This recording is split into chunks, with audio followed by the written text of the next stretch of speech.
Bristow Potteries is a family-run company which has been operating for the past 41 years. Today, the company employs around 15 employees and concentrates its operations on hand painting, which is very labor-intensive.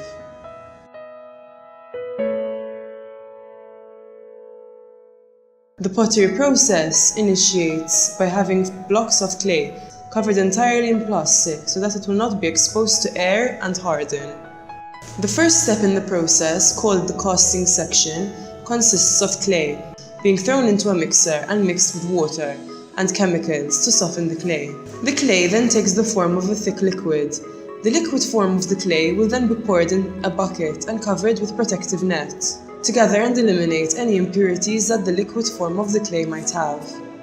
The liquid form is then poured into the ready-made molds, which are prepared by the company itself and which are made from plaster of Paris. The liquid is left to dry in the mold for a specified time according to the thickness of the desired shape, and then, later on during the day, the mold is opened and the item is ready for the second part of the process. Pottery can also be handmade as opposed to using the ready-made molds. This is done by using a kick wheel, which works by electricity and is used to make different items such as vases, bowls, and any form of pottery which has a rounded shape. When the shape is formed by hand and finished, it is left to dry for a day, and then, like the shapes derived from the molds, it will be ready for the second part of the process.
Another handmade method for shaping the clay is cutting the shape freehand. As can be seen in the video, the worker is designing, carving, and cutting a house number. The shape, like all the others, is then ready for the second part of the process.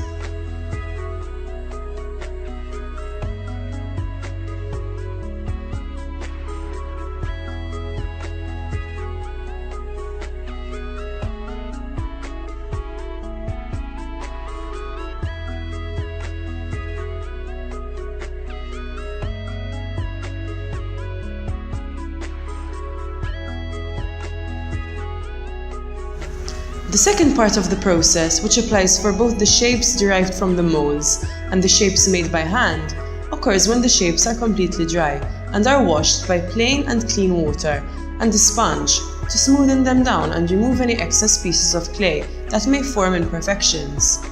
The shapes are left to dry for another 24 hours before the third part of the process takes place.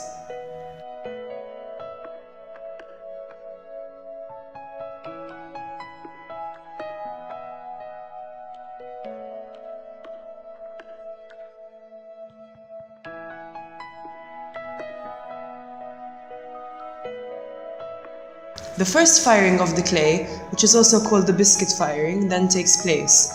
The clay shapes, after they are cleaned, are put in a gas oven known as a kiln. that goes up to a temperature of 1100 degrees. After some time, the clay is checked, and if it has turned from a grey to a terracotta colour, and likewise the white clay has turned even whiter, then the clay can be taken out. Terracotta clay is most commonly used, however, since it is a lot cheaper than white clay to use and purchase. At this stage, the company would suffer from 10% breakages, resulting in products thrown away, as they are not reusable. All the remaining shapes are then taken out from the gas oven and passed onto the glazing section. The glazing section consists of pottery being dipped into a tank for 5 seconds in order to get the first base of the glaze. After that, the shape is cleaned once again, so it won't get stuck on any surfaces when left to dry. This is done to get a nice white base for the pottery before decoration.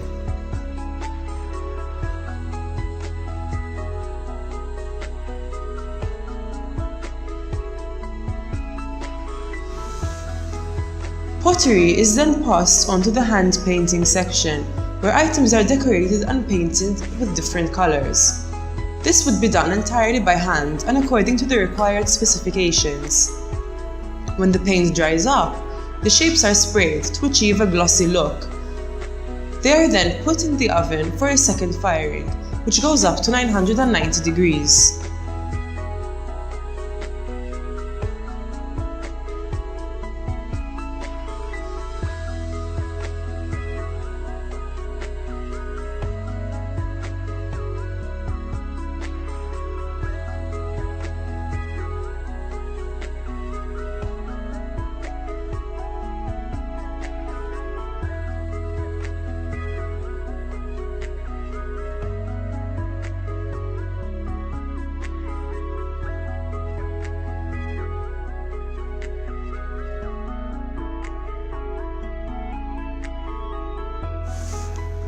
Finally, once the pottery is taken out of the gas oven for the second time, they are ready for sale.